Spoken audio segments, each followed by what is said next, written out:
बिस्मिल्लाहिर्रहमानिर्रहीम। आप देख रहे हैं DDP एनालिटिका। आज अफ़गानिस्तान के high council for national reconciliation के चेयरमैन डॉक्टर अब्दुल्ला आज पाकिस्तान तशरीफ़ लाए। ये उनका पहला दौरा है, 3 दिन के दौरे पे आए हैं, पहला दौरा है।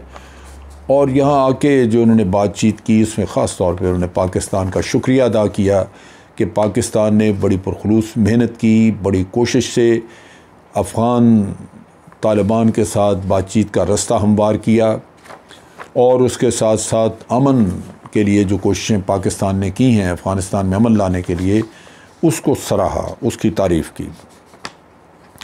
अब इस दौरान पाकिस्तान के वज़ीर ख़ारजा ने भी बताया कि देखिए हमारा मकसद सिर्फ़ एक ही है और वो ये है कि अफ़गानिस्तान में अमन आए, ना सिर्फ अमन आए बल्कि देरपा अमन आए, मुस्तकिल बुनियादों पे। और हम चाहते हैं कि यहाँ पे ऐसा अमन हो जहाँ बाइज़्ज़त तरीके से अफ़गान रेफ्यूजी दूसरे मुल्कों से, ख़ास तौर पे पाकिस्तान से वापस जा सकें, ईरान से वापस जा सकें। और फिर अक़वाम आलम इस बारे में सोचें कि अफ़गानिस्तान को आगे क्या करना चाहिए, उसकी तरक्की के लिए उसके माली मावनत करनी चाहिए, उसकी माशी हालत को कैसे बेहतर किया जा सके, क्योंकि माशी हालत बेहतर करने से ही वहाँ एक देरपा अमन लाया जा सकता है। जब तक आवाम के हालात अपने अच्छे ना हों तो जराइम वहाँ पे बढ़ना शुरू हो जाते हैं। इसलिए ये बड़ा ज़रूरी है कि आवाम के लिए वहाँ पे कुछ किया जाए। पाकिस्तान एक सहूलतकार था इस मामले में, पाकिस्तान ने एक भरपूर रोल अदा किया और रोल भी ऐसा अदा किया कि बड़ी मेहनत की। और इसमें ना सिर्फ अमेरिका बल्कि दुनिया के तमाम मुल्क इस चीज़ को तस्लीम करते हैं कि पाकिस्तान ने आम किस्म के अपने मफादात से हट के बालातर एक कोशिश की, जहां इसमें अफ़गानिस्तान में अमन लाने की एक बड़ी ज़ोरदार ख्वाहिश मौजूद थी, जिसकी वजह से हुआ।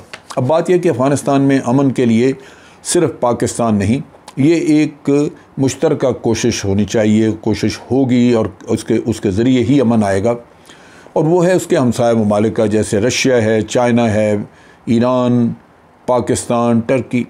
ये वो मुल्क हैं जो कि जिनके अफ़गानिस्तान के साथ सरहदें भी मिलती हैं और ताल्लुकात भी हैं। लिहाजा ये बड़ा ज़रूरी होगा कि ये तमाम मुल्क इसके लिए कोशिश करें कि अफ़गानिस्तान में मुकम्मल तौर पे अमन आए, वहाँ पे स्टेबिलिटी हो, ताकि अफ़गान अवाम जिन्होंने बहुत सारा अपना खून बहता देखा, जिन्होंने अपने घर लुटते बर्बाद होते देखे, जिन्होंने हर वक्त हवाई जहाज़ों के ज़रिए बम्बार्डमेंट होती देखी और इंसानों के उनके लाशों के ढेर वहाँ पे देखे, ये जुल्म और जो कुछ भी वो जिस मसले से गुज़र चुके हैं उसको अब ख़त्म होना चाहिए। और अफ़गान अवाम का बिल्कुल मुकम्मल तौर पे उनका हक़ बनता है कि अगर वो अब वो पुरसुकून ज़िंदगी, अमन की ज़िंदगी गुजारें। इसके लिए पाकिस्तान ने जो रोल अदा करना था वो कर दिया। अब बात आ जाती है अफ़गानिस्तान के अपने अवाम के अंदर, उनके लीडर्स पे, फिर उनकी अपनी सियासी जमातें या सियासी लोग जो हैं उनके ऊपर एक ज़िम्मेदारी आती है कि वो क्या करेंगे। बात यह है कि आज अगर हम देखें हालात, तो जंग में वहाँ शिद्दत आई हुई है, जंग बड़े ज़ोर की है। यानी कुंदूज़ में एक तालिबान ने बहुत बड़ा हमला किया, उससे हलाकतें हुई, फिर अफ़गान एयरफोर्स ने हमले किए तालिबान पे, तालिबान की हलाकतें हुई। एक बात तो समझ आती है कि दोनों साइड्स पूरी कोशिश में हैं कि एक मिलिट्री प्रेशर रखा जाए, ताकि नेगोशिएशन जब आप करते हैं, बातचीत जब आप करते हैं, मुज़ाकरात में आपका हाथ मजबूत हो, आप एक स्ट्रॉन्गर पोजीशन से बात करें और अपने मुतालबात मनवा सकें। ये एक ख्वाहिश दोनों साइड की हो सकती है, लेकिन क्या ये ज़रूरी है कि इंसानी खून भी साथ बहता रहे? मेरा ख़्याल है कि इसमें कोशिश ये करनी चाहिए कि दोनों साइड्स मिल के इस पे वायलेंस को कम करने का काम करें। वायलेंस कम करना हुकूमत की ज़िम्मेदारी ज़्यादा है। अगर हुकूमत बमबारी करेगी बार बार तो फिर तालिबान की तरफ से तो इसी तरह अटैक्स आएंगे, क्योंकि ये एक जो इंसर्जेंसी है उसमें हर बार यही होता है कि आप छुप के हमले करते हैं और उससे फिर तबाही होती है। अब इसमें सबसे अहम चीज़ है इस वक्त जो कि एक ट्रस्ट बिल्डिंग, दोनों साइड्स जो हैं उनके अंदर एतमाद साजी। एतमाद एक दूसरे पर करना बड़ा मुश्किल है, क्योंकि इतना वक्त गुजर चुका जहाँ पे एक दूसरे के साथ एक आंख मचोली जारी रही।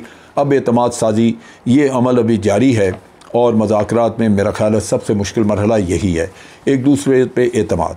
अब एतमाद जो है वो तब आता है अगर तमाम अफ़गान जितने भी धड़े हैं या अफ़गान स्टेक होल्डर्स हैं वो अपने ज़ाती मफादात को एक तरफ रख के और सिर्फ़ एक मकसद के लिए आगे बैठें और एक मकसद के लिए मज़ाकरात करें, वो है उनके अवाम और उनके मुल्क का मफाद, और वो अमन है।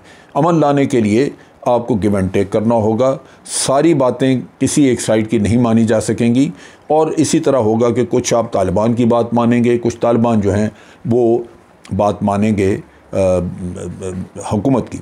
अब इसमें देखने की बात यह है कि सबसे ज़्यादा जो प्रॉब्लम यहाँ पे है और जो होगी वो है एक स्पॉयलर्स का रोल। अफ़गानिस्तान ने भारत के साथ 2011 में एक मुआहदा किया था जिसे स्ट्रेटजिक पार्टनरशिप का एग्रीमेंट कहते हैं।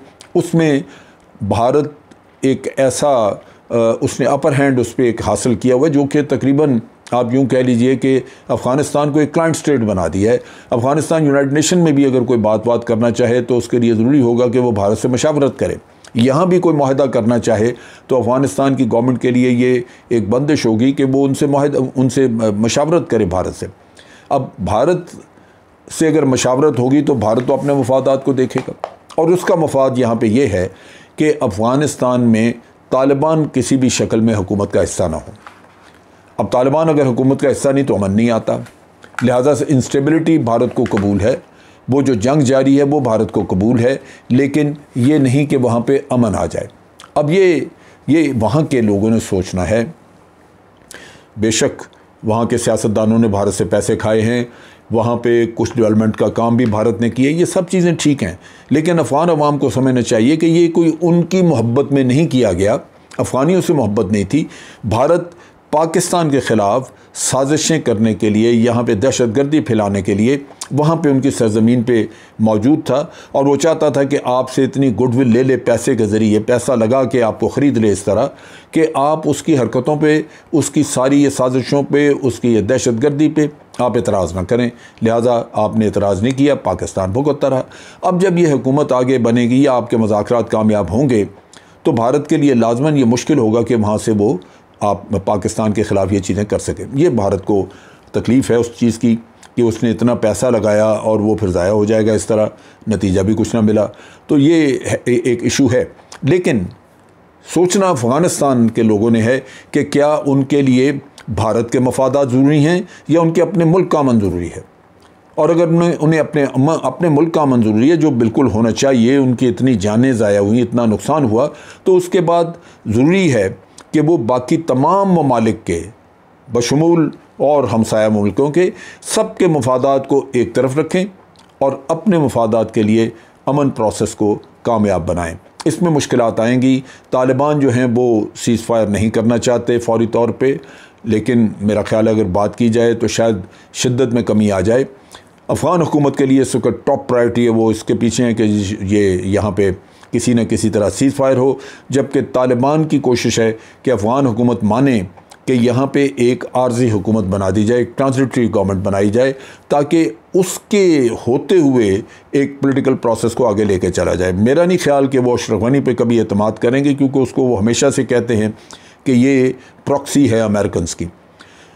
इसी चीज़ की वजह से अशरफ गनी दूसरा स्पॉयलर है वहाँ पे, और उस आपने देखा कि किस तरह उसने अफ़गान तालिबान के प्रिजनर्स को छोड़ने के प्रोसेस को उसने कितना डिले किया, कितना लंबा किया, वरना 6 महीने पहले ये मुज़ाकरात शुरू हो सकते थे। तो इन हालात में मेरा ख़्याल है कि अशरफ गनी के लिए भी ये मुश्किल होगा, लेकिन ये कुर्बानी अफ़गान अवाम को, अफ़गान लीडर को देनी होगी। अशरफ गनी की ज़ात अफ़गानिस्तान के अपने अमन से बड़ी नहीं है, अपने अमन से ज़्यादा नहीं है। लिहाजा आज जब अब्दुल्ला यहाँ पे हैं तो पाकिस्तान एक तरफ तो उनको अपने खलूस के, अपनी सोच और अपनी मेहनत का यकीन दिलाएगा कि हमें जो कुछ भी हम कर सके हम करते रहेंगे, लेकिन पाकिस्तान ये वाज़े करेगा कि फ़ैसला आपने करना है। ये Afghan led and Afghan owned चूँकि प्रोसेस है, आपने सोचना है कि किस तरह आप एक दूसरे को अकोमोडेट करते हैं और किस तरह आप दूसरों के जो मफादात हैं उनको बाहर करते हैं। पाकिस्तान बहर सूरत अपने कंसर्न जो है वो बिल्कुल बताएगा। बड़ा वाज़े तौर पे शाह महमूद कुरैशी साहब ने अब्दुल्ला को ये वाज़े किया है कि सब कुछ हम करेंगे, आप भी मेहनत करें, आप भी अपने इस मौके को गनीमत जानें और इस पर कैपिटलाइज़ करें, लेकिन इसके साथ ये ज़हन में रखें कि स्पॉयलर्स आपका नुकसान कर सकते हैं। एक निगाह, बहुत उकाब वाली निगाह, वो उन स्पॉयलर्स पे रखनी होगी, उनकी नीयत पे रखनी होगी, उनके कामों पे और करतूतों पे रखनी होगी कि वो अफ़गानिस्तान के अमन को, इस गोल्डन चांस को तबाह न कर दें। पाकिस्तान जिंदाबाद, अफ़वाज पाकिस्तान पाइंदाबाद।